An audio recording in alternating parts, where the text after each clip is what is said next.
Nakabili ako ng wala sa oras ng sale. Bibili ako ng pang-exercise na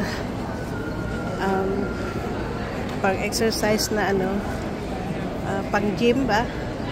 Kasi $8 lang, terno-terno siya, kaya kumuha ako ng 3 colors. So, meron akong gagamitin pag nag-exercise ako.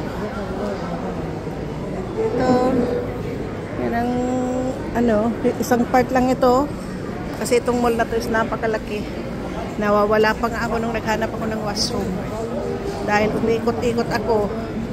Pagpasok ko sa isang sulok, balik ako. Ayun guys. Nakaupo ako kasi napagod ako. Napawisan ako. Ayan. Si Mr. bili ng lotto ticket. Ayan. Thanks for watching.